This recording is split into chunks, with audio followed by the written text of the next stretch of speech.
So 21 through 31 really looks at the definitions of acids and bases.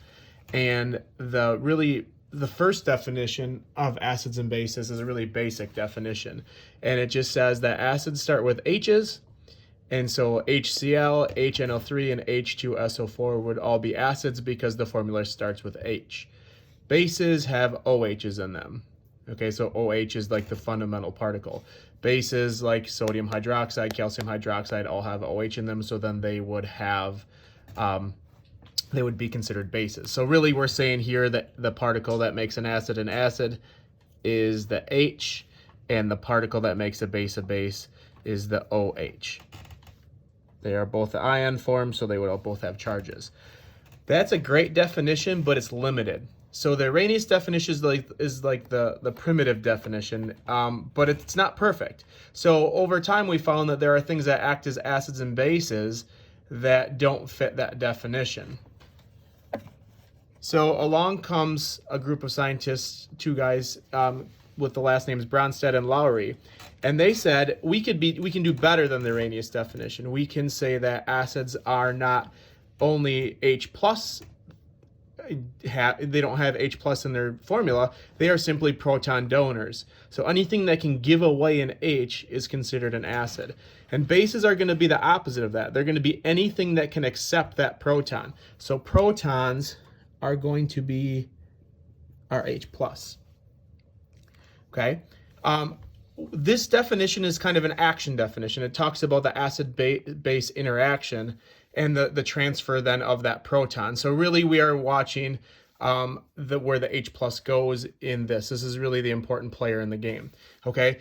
So conjugates, the conjugate acid-base pairs are essential to this idea of the Bronsted-Lowry definition. Okay, so here is the conjugate acid-base pair card activity. So we're working off of this worksheet. I don't know if you guys can see that okay if I zoom it up. Acid-base card activity. And there's a bunch of questions on it. I'm just going to kind of go through those with you. Some of this is going to be review from the first set of notes that you should hopefully have done and organized. Some of it is going to be the new stuff, okay? So the first question says, list the formula of a triprotic acid. So over here I have the acids kind of set up, okay? If we look at those a little bit better, we can see triprotic means 3 protons. So here you have H3PO4, 3 hydrogens. So phosphoric acid would be an example of a triprotic acid. So you'd want to write that down for that particular answer. It asks for the formula of a strong diprotic acid. So in the notes, there were a couple of them that were highlighted as strong and weak. Okay, so you'd want to look back at those, but the one that we're looking here, a diprotic acid, would be sulfuric acid, H2SO4. The 2 H's is what diprotic means, 2 protons, okay? And that was on our list of ones that we need to know. So this is what you would write down for your answer of a strong diprotic acid. And then it asks for, list the formula of the strong monoprotic acid. There are 2 possible, and they happen to be right next to each other here. Monoprotic means 1 proton, so HNO3 and HCl. Both of these 2 are monoprotic, along with the hydrobromic up here is monoprotic, but it is not one of the ones, and this one over here also is monoprotic, but it's not one of the strong acids. So these 2 here would be the ones that we could write down. So either one of these would be acceptable for strong acids. Okay. One of the things that's really weird about strong versus weak, and there's a little video that will be linked to explain that a little better, but there's really no way to know it unless you know if it dissociates 100%. So that's why there's that list in the notes. That's why the 3 of them are boxed. Those are the only 3 that you're really responsible for knowing. So then if we look at our acids still, our list is getting much smaller here. The next question says, list the formula of the ion responsible for properties of bases according to the Arrhenius definition. So bases, according to the Arrhenius definition, says anything that has a OH minus in there. So sodium hydroxide, calcium hydroxide, all fit the definition of an Arrhenius base. But the particle that's responsible is the hydroxide particle right here. So this OH minus is the particle responsible for the properties of a base. So this is what you're going to want to write down in the answer for that one. It asks next, what is the particle responsible for an acid? And remember, it's H+, but H+ doesn't exist by itself. What happens is H+ will react with water to produce H3O+. Okay, so H3O+,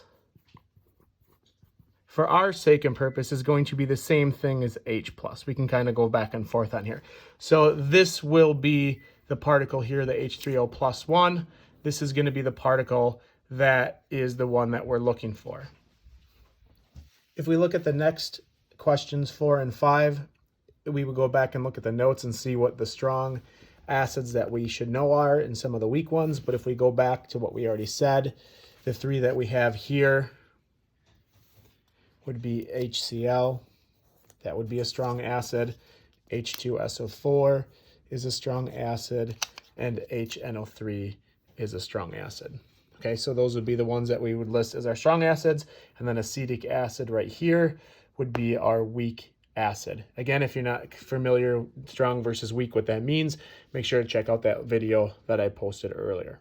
Okay, so what the idea, the worksheet says, take these things and kind of set them aside. So I'm going to just move them off to the side. Then it says, list the formulas of the 2 strong bases.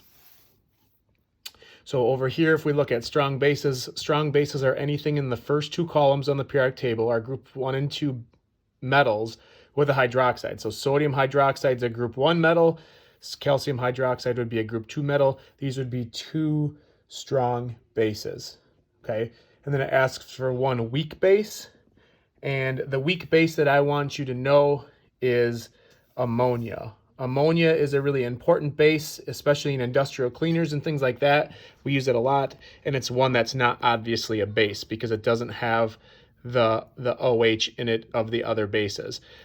In fact, really the Bronsted-Lowry definition hinged off of the fact that ammonia is a base and the need to define it better. So when you look at this, it's not obviously a base even though it acts as one.